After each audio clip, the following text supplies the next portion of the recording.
नए साल की रात, जब पूरा देश जश्न में डूबा था, उसी रात एक घर के अंदर ऐसा फैसला लिया गया जिसने रिश्तों, भरोसे और इंसानियत तीनों को खून से रंग दिया।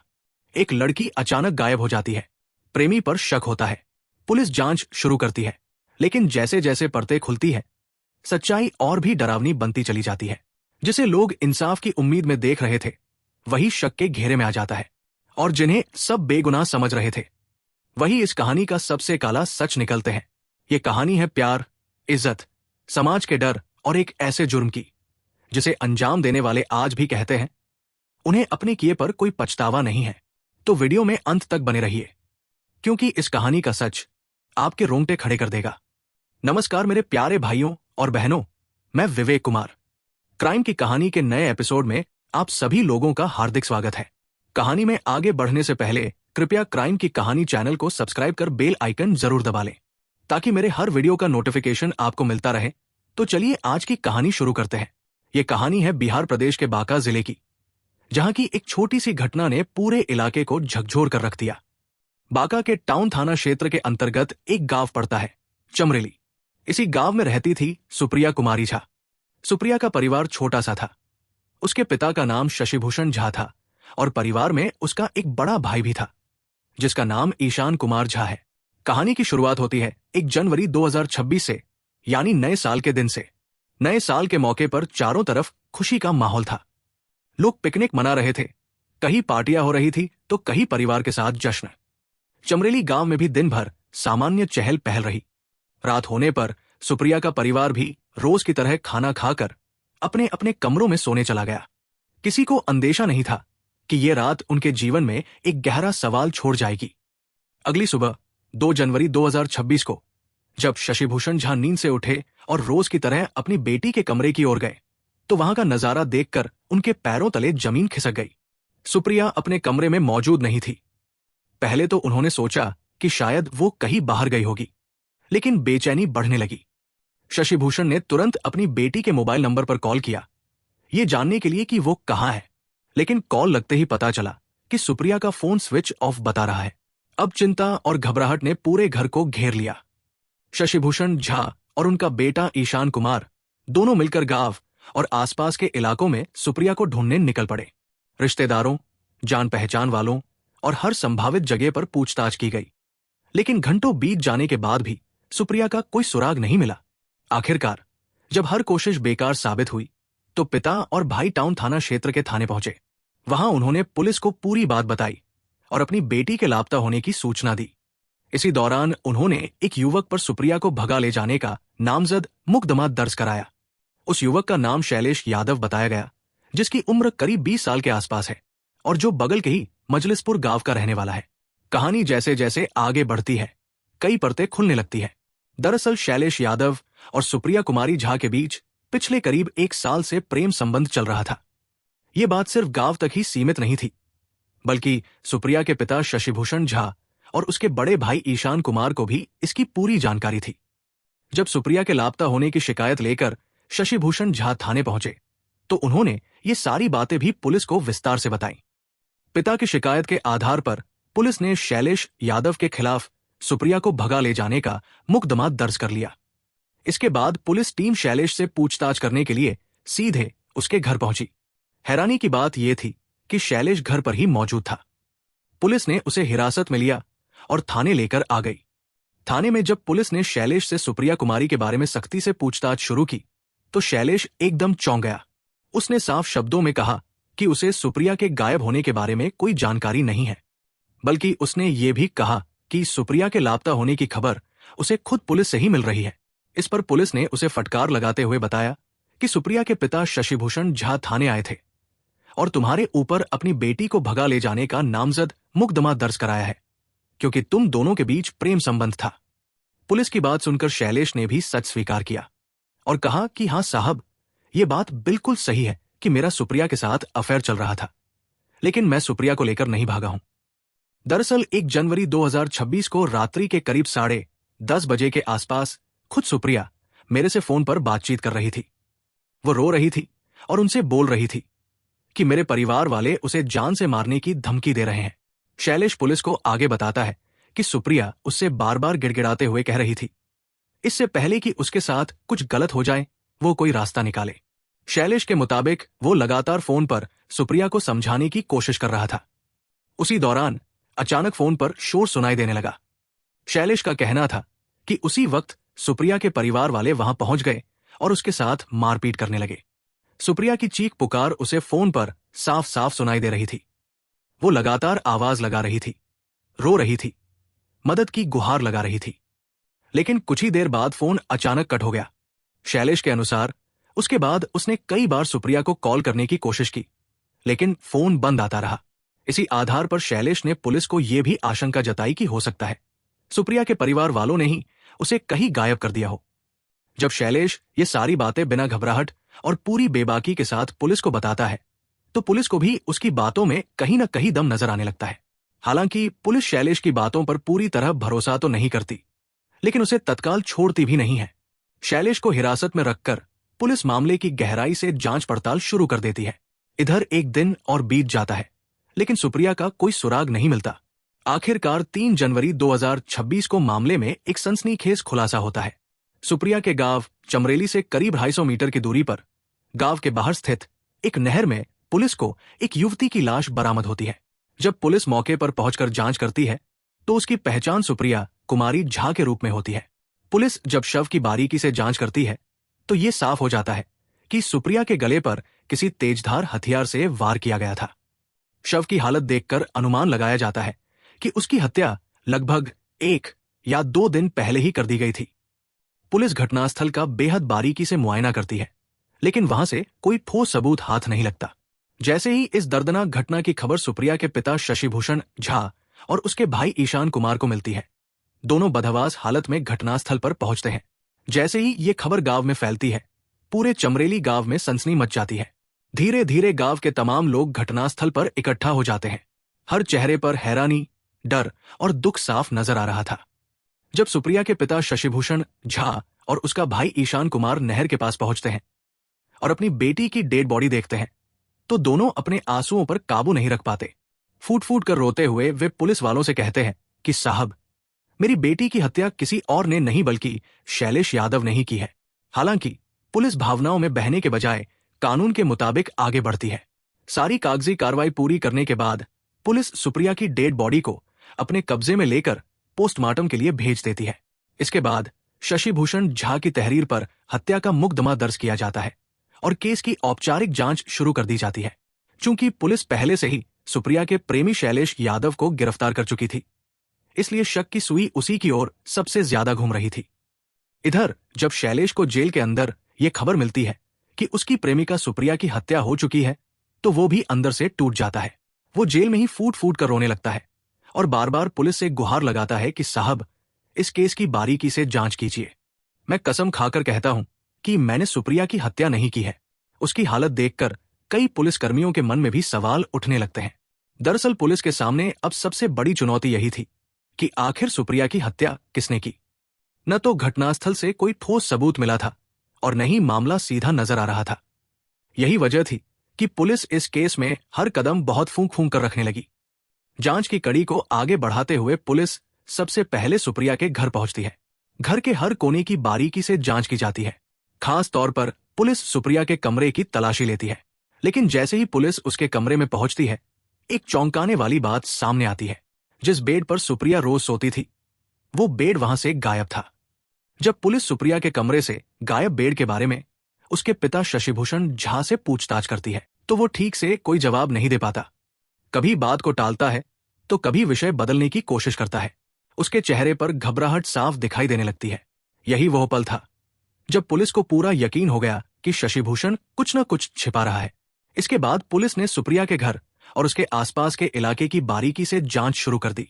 एफएसएल टीम को बुलाया गया और वैज्ञानिक तरीके से हर कोने की छानबीन की गई। इसी दौरान पुलिस को एक बेहद अहम सुराग हाथ लगा। सुप्रिया के घर के बाहर जमीन पर खून के कुछ छींटे पाए गए थे। ये देखकर पुलिस और ज्यादा सतर्क हो गई। लेकिन जो बात सबसे ज्यादा चौंकाने वाली थी, वो ये थी कि सुप्रिया के पिता शशिभूषण झा के हाथ में बंधे रक्षा कवच पर भी खून के धब्बे साफ दिखाई दे रहे थे। एक पिता जो अपनी बेटी के लिए इंसाफ की गुहार लगा रहा था, उसी के हाथ पर खून के निशान ये दृश्य अपने आप में बहुत कुछ बयां कर रहा था। अब पुलिस के लिए तस्वीर लगभग साफ हो चुकी थी।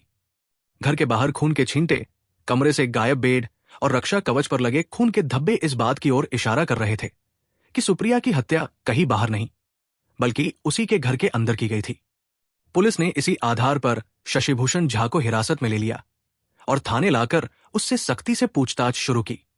शुरुआत में शशिभूषण पुलिस को गुमराह करने की कोशिश करता रहा, लेकिन जब सवालों का दायरा और सख्त होता गया तो आखिरकार वो टूट गया।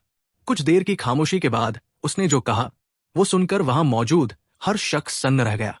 शशिभूषण ने पुलिस के सामने अपनी सच्चाई कबूल करते हुए कहा कि हाँ साहब, मेरी बेटी की हत्या किसी और ने नहीं बल्कि खुद मैंने ही की है और उसे अपने किए पर कोई पछतावा नहीं है।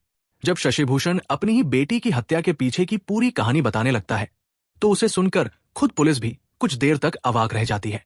किसी को यकीन नहीं हो पा रहा था कि एक पिता इस हद तक जा सकता है। शशिभूषण भारी आवाज में बताता है कि इस पूरी कहानी की शुरुआत घटना से लगभग 1 साल पहले हुई थी। करीब 1 साल पहले सुप्रिया और शैलेश की आपस में दोस्ती हुई। पहले सामान्य बातचीत होने लगी, फिर फोन पर लंबी लंबी बातें होने लगी। धीरे धीरे ये दोस्ती गहरी होती चली गई और कब दोनों के बीच प्रेम प्रसंग शुरू हो गया, किसी को इसका अंदाजा ही नहीं लगा। समय के साथ दोनों एक दूसरे से मिलने लगे और भावनात्मक रूप से इतने करीब आ गए कि उन्होंने शादी करने तक का फैसला कर लिया। लेकिन जैसे ही इस रिश्ते की भनक सुप्रिया के परिवार वालों को लगी, घर में भूचाल आ गया। सुप्रिया के पिता शशिभूषण झा और उसका भाई ईशान कुमार इस रिश्ते के सख्त खिलाफ हो गए। शशिभूषण ने अपनी बेटी को समझाने की कई कोशिशें की। उसने कहा कि तू अभी नादान है, शादी ब्याह की जिम्मेदारियों को नहीं समझती, शैलेश को भूल जा और हमारी बात मान। जैसे तेरी उम्र होगी हम लोग किसी अच्छे घर के लड़के से तेरी शादी करा देंगे। लेकिन शशिभूषण के मुताबिक तब तक बहुत देर हो चुकी थी। लाख समझाने, डांटने और दबाव बनाने के बावजूद सुप्रिया अपने फैसले से पीछे हटने को तैयार नहीं थी।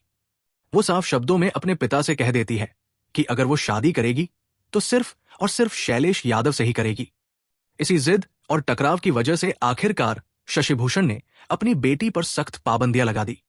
उसने सुप्रिया का घर से बाहर निकलना लगभग बंद कर दिया। न स्कूल, न सहेलियां, न किसी से मिलना, सब कुछ रोक दिया गया। इसका सीधा असर यह हुआ कि सुप्रिया और शैलेश की मुलाकातें पूरी तरह बंद हो गई। दोनों एक दूसरे को देखे बिना, मिले बिना तड़पने लगे। समय के साथ ये बेचैनी और बढ़ती चली गई। हालांकि हालात कितने भी सख्त क्यों न हो, सुप्रिया किसी न किसी तरह मौका निकालकर फोन के जरिए शैलेश से बातचीत जरूर कर लेती थी। वही फोन कॉल्स उनके रिश्ते का एकमात्र सहारा बन गई थी। लेकिन जैसे जैसे वक्त बीतता गया, ये बात गांव में धीरे धीरे फैलने लगी कि सुप्रिया का किसी लड़के के साथ प्रेम संबंध है। गांव की फुसफुसाहटें, ताने और बातें शशिभूषण के कानों तक पहुंचने लगी। अब शशिभूषण को गांव में सिर उठाकर चलना मुश्किल लगने लगा। उसे हर नजर में अपनी बदनामी दिखने लगी। जितनी बार वो सुप्रिया को समझाने की कोशिश करता, मामला उतना ही बिगड़ता चला जाता। बात बात पर झगड़े होने लगे। घर का माहौल दिन ब दिन जहरीला होता गया। गुस्से और समाज के डर में अंधे हो चुके शशिभूषण ने एक दिन हद पार कर दी। उसने अपनी ही बेटी को धमकाते हुए कह दिया कि अगर तू हमारी बात नहीं मानेगी तो हम तुझे जान से मार देंगे। इतनी बड़ी धमकी के बावजूद भी सुप्रिया डरी नहीं। न तो उसके हौसले टूटे और न ही वो अपने पिता और भाई की शर्तें मानने को तैयार हुई। वो अपने फैसले पर अड़िग रही। इसी तरह झगड़े, तकरार, ताने और धमकियों के बीच समय बीतता चला गया। इधर सुप्रिया और शैलेश दोनों को यह पूरा यकीन हो चुका था कि अगर परिवार वाले मान गए तो ठीक, वरना वे घर से भागकर शादी कर लेंगे। इसी भरोसे पर वे दोनों सही समय का इंतजार करने लगे। नया साल आते ही 1 जनवरी 2026 को पूरा देश और दुनिया जश्न में डूबी हुई थी। हर तरफ खुशियां थी, पार्टियां थी, लोग अपने अपने तरीके से नए साल का स्वागत कर रहे थे। चमरेली गांव में भी दिन सामान्य तरीके से गुजर गया। सुप्रिया ने भी किसी तरह पूरा दिन काट लिया, लेकिन उसके मन के भीतर उथल पुथल लगातार चलती रही। रात के करीब 10:30 बजे सुप्रिया ने हिम्मत जुटाकर शैलेश के नंबर पर कॉल किया। फोन लगते ही वो फूट फूट कर रोने लगी। कांपती हुई आवाज में उसने शैलेश से कहा कि उसके पिता और भाई उसे जान से मारने की धमकी दे रहे हैं। वे दोनों कभी भी उसे और शैलेश को एक नहीं होने देंगे। उसने शैलेश से कहा कि अब देर हो रही है, कोई रास्ता निकालो, वरना कुछ भी हो सकता है। लेकिन सुप्रिया को यह अंदाजा नहीं था कि उसी वक्त उसके पिता शशिभूषण झा और उसका बड़ा भाई ईशान कुमार उसकी बातें सुन रहे हैं।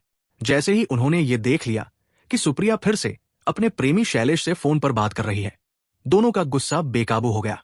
गुस्से में तमतमाए शशिभूषण और ईशान ने उसी वक्त सुप्रिया की बेरहमी से पिटाई शुरू कर दी। फोन कॉल अभी चल ही रही थी। उधर शैलेश यादव फोन पर मौजूद था। पिटाई के दौरान सुप्रिया की चीख पुकार, रोने की आवाजें और अफरातफरी शैलेश को साफ साफ सुनाई दे रही थी। वो कुछ समझ पाता उससे पहले ही अचानक कॉल कट हो गया। कॉल कटने के बाद भी गुस्सा शांत नहीं हुआ। शशिभूषण अपने बेटे ईशान के साथ मिलकर सुप्रिया को घसीटते हुए उसके कमरे में ले जाता है। वहां फिर से उसे समझाने और डराने की कोशिश की जाती है। उससे कहा जाता है कि अभी भी वक्त है, शैलेश को छोड़ दे, परिवार की इज्जत बचा ले। लेकिन तमाम मारपीट और दबाव के बावजूद सुप्रिया टूटने को तैयार नहीं होती। वो दर्द और आंसुओं के बीच भी पूरी बेबाकी से अपने पिता और भाई को जवाब देती है कि वो इस जिंदगी में शैलेश को कभी नहीं छोड़ सकती। आखिरकार गुस्से, झूठी इज्जत और समाज के डर में अंधे हो चुके बाप और बेटा एक खौफनाक फैसला ले लेते हैं। दोनों मिलकर एक तेजधार हथियार लाते हैं और उसी हथियार को सुप्रिया के गले पर चला देते हैं। पल भर में ही सब कुछ खत्म हो जाता है। जिस बेटी ने प्यार करने की हिम्मत की थी, उसी बेटी की सांसें उसके ही कमरे में, उसी बेड पर हमेशा के लिए थम जाती है।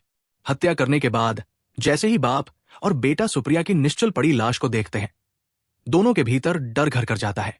अब उन्हें एहसास होता है कि उन्होंने क्या कर डाला है। दोनों को यह डर सताने लगता है कि आज नहीं तो कल पुलिस जरूर आएगी, सच सामने आएगा और उन्हें जेल जाना पड़ेगा। इसी डर के बीच दोनों खुद को बचाने के लिए एक खौफनाक योजना बनाते हैं। जब आधी रात गुजर जाती है और पूरा इलाका गहरी नींद में डूबा होता है, चारों तरफ सन्नाटा पसरा होता है, उसी वक्त चुपचाप दोनों सुप्रिया की डेड बॉडी को घर से बाहर निकालते हैं।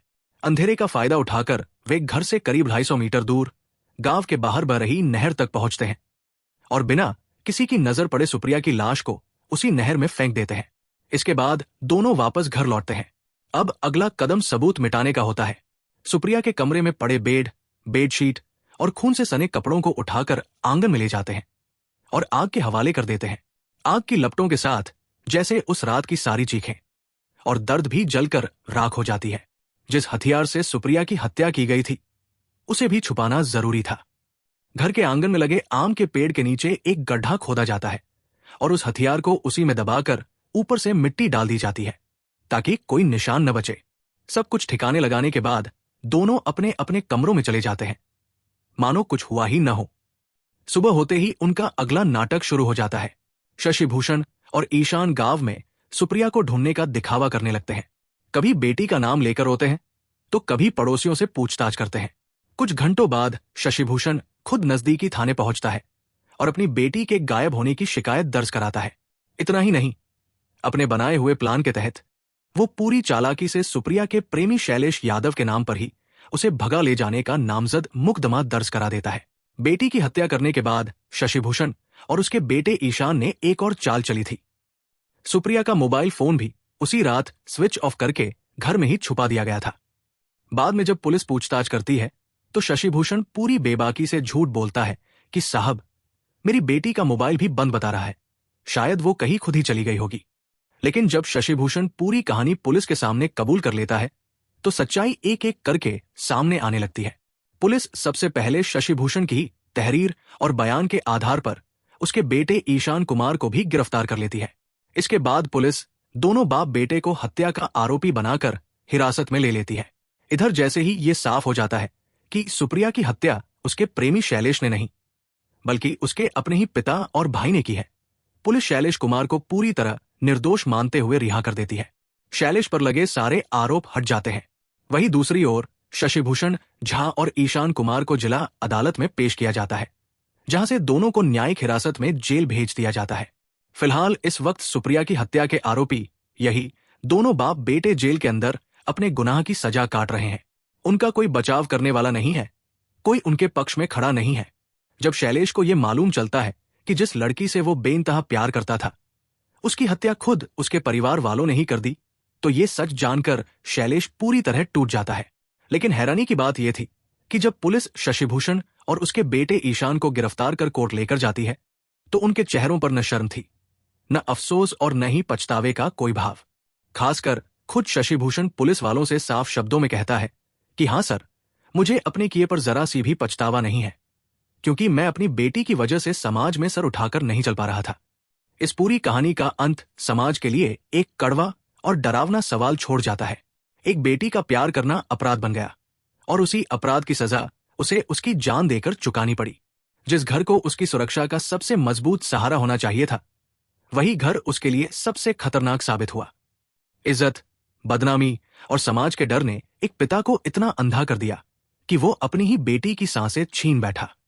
ये कहानी सिर्फ सुप्रिया की नहीं है, बल्कि उस सोच की है जो आज भी कई घरों में जिंदा है, जहां बेटियों की भावनाओं, उनकी पसंद और उनके अधिकारों को कुचल दिया जाता है। कानून ने अपना काम किया, आरोपी जेल पहुंचे, लेकिन एक मासूम जिंदगी वापस नहीं आ सकती। शैलेश का टूट जाना, एक पिता का पछतावा न होना और एक मां की खामोश चीखें, ये सब इस बात का सबूत है कि असली अपराध सिर्फ हत्या नहीं, बल्कि वो मानसिकता है जो प्यार को पाप और इज्जत को इंसानियत से बड़ा मानती है। सुप्रिया तो चली गई, लेकिन उसकी कहानी एक चेतावनी बनकर रह गई।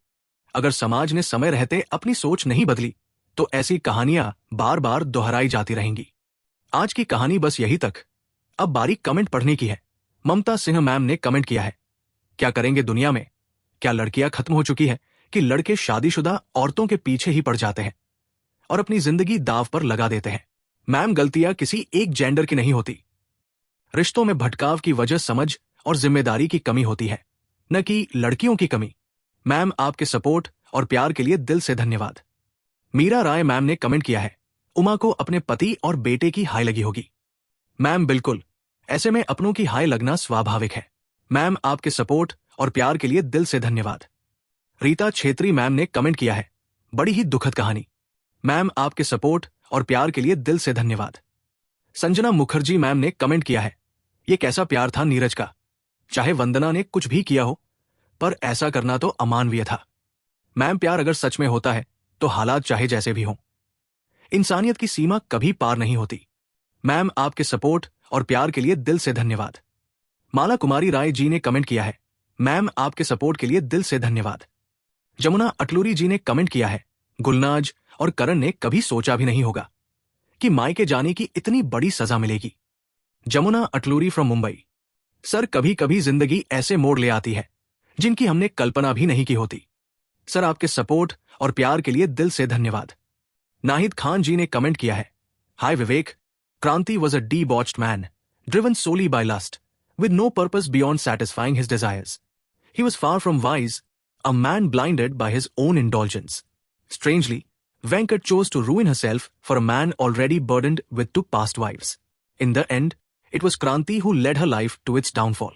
Nahid Khan from United States of America. Ma'am, thank you for sharing your perspective. I understand that you feel strongly about the situation and the choices that were made. These matters are complex and deeply personal, and everyone involved has their own version of events and circumstances that influenced their decisions. Ma'am, thank you very much for your support. Vivek Kumar ji ने comment किया है, sir, आपके support और प्यार के लिए दिल से धन्यवाद। रोशनी मेहरा जी ने कमेंट किया है, हेलो विवेक भाई। हेलो सिस्टर, आपके सपोर्ट और प्यार के लिए दिल से धन्यवाद। सनी भंडारी जी ने कमेंट किया है, good afternoon sir. Sir, good afternoon, आपके सपोर्ट और प्यार के लिए दिल से धन्यवाद। स्मितल जी ने कमेंट किया है, मैम, आपके सपोर्ट और प्यार के लिए दिल से धन्यवाद। श्याम बहादुर गुप्ता सर ने कमेंट किया है, आजकल लोग रिश्तों की मर्यादा भी भूल गए हैं। उन्हें नैतिक और अनैतिक का भी ज्ञान नहीं रह गया है। सर, हर दौर में अच्छे और बुरे लोग रहे हैं। जरूरत बस इतनी है कि हम खुद अपने संस्कार और मूल्यों को न भूलें। सर, आपके सपोर्ट और प्यार के लिए दिल से धन्यवाद। प्रीति कुमारी जी ने कमेंट किया है, सो सैड स्टोरी सर जी। मैम, आपके सपोर्ट और प्यार के लिए दिल से धन्यवाद। फरहत खानम जी ने कमेंट किया है, निर्लज्ज औरत थी अनीता, इधर राजेश्वर भी निकम्मा बेटा था। मैम, आपके सपोर्ट और प्यार के लिए दिल से धन्यवाद। अफरीन शेख जी ने कमेंट किया है, विवेक जी फर्स्ट लाइक। मैम, आपके सपोर्ट और प्यार के लिए दिल से धन्यवाद। राहुल जयकर जी ने कमेंट किया है, सर, आपके सपोर्ट और प्यार के लिए दिल से धन्यवाद। करिश्मा मौर्य जी ने कमेंट किया है, मैम, आपके सपोर्ट और प्यार के लिए दिल से धन्यवाद। नेहा ऑफिशियल नाम की आईडी से कमेंट आया है, ऐसा भाई किसी की भी ना मिले भगवान। I am Neha from Hyderabad. Ma'am बिल्कुल सही कहा, ऐसा भाई तो किसी के नसीब में ना आए। मैम आपके सपोर्ट और प्यार के लिए दिल से धन्यवाद। पूनम प्रजापति जी ने कमेंट किया है, सो सैड। मैम आपके सपोर्ट और प्यार के लिए दिल से धन्यवाद। ललित तिवारी जी ने कमेंट किया है, विवेक जी नई कहानी लाया कीजिए, ये बहुत पुरानी है। सर ठीक है, अगली बार मैं नई कहानी लेकर आऊंगा। सुझाव के लिए धन्यवाद। सीमा मालवीय जी ने कमेंट किया है, नाना नानी या दादा दादी गलती की वजह से भोग रहे हैं, उम्र देखकर ही शादी करनी चाहिए थी। मैम आपके सपोर्ट और प्यार के लिए दिल से धन्यवाद। भूपिंदर छोकर जी ने कमेंट किया है, आई एम पंजाबी जालंधर, बहुत दुख कहानी, धोखा किया वाइफ ने। Bhupinder Singh Canada, thanks brother. Sir आपके सपोर्ट और प्यार के लिए दिल से धन्यवाद। सरोज मिश्रा जी ने कमेंट किया है, सही किया, ऐसी लड़की के साथ ऐसा ही होना चाहिए। मैम आपके सपोर्ट और प्यार के लिए दिल से धन्यवाद। सुमित अंबास्ता जी ने कमेंट किया है, best story teller you are Vivek bro. Sir आपके सपोर्ट और प्यार के लिए दिल से धन्यवाद। दीपक जयंत जी ने कमेंट किया है, दुखद घटना। सर आपके सपोर्ट और प्यार के लिए दिल से धन्यवाद। मोहम्मद जी ने कमेंट किया है, भट्टी कनाडा, सर दुनिया बड़ी जालिम है। सर आपके सपोर्ट और प्यार के लिए दिल से धन्यवाद। राज यूनाइटेड स्टेट्स ऑफ अमेरिका नाम की आईडी से कमेंट आया है, मैं भी श्रीगंगानगर से हूं और प्रेम नगर हमारे घर के पास ही है। 2015 का यह हादसा श्रीगंगानगर के लिए सबसे भयावह था। हवस और शक की आंधी ने एक परिवार को पूरी तरह बर्बाद कर दिया। सर हवस और शक ने जिस तरह एक पूरे परिवार को तबाह कर दिया, वो समाज के लिए एक कड़वा सबक है। सर आपके सपोर्ट और प्यार के लिए दिल से धन्यवाद। मेरे कुछ भाई और बहन ऐसे भी हैं जो डेली के लिसनर हैं, हर वीडियो को देखते हैं और कमेंट करते हैं, जैसे विनोद राजपूत जी, कोमल प्रसाद जी, अलक जोत सिंह जी, गणेश सौद जी, मुकेश शर्मा जी, सत्यनारायण लहरे जी, जहीर डॉन जी, जफर खान जी और सभी भाई बहनों को शुक्रिया जो मेरे वीडियो को लाइक, शेयर और कमेंट करते हैं। आप लोग ऐसे ही अपना प्यार बनाए रखिए। मैं आप लोगों के लिए रोज नए वीडियो लाता रहूंगा। कहानी को लास्ट तक सुनने के लिए आपका धन्यवाद। इस कहानी के बारे में अपनी राय कमेंट करके जरूर बताइएगा और ऐसी ही अपराध की सच्ची कहानियों के लिए हमारे चैनल क्राइम की कहानी को सब्सक्राइब कर लीजिए। कहानी को लाइक और शेयर जरूर करें। धन्यवाद।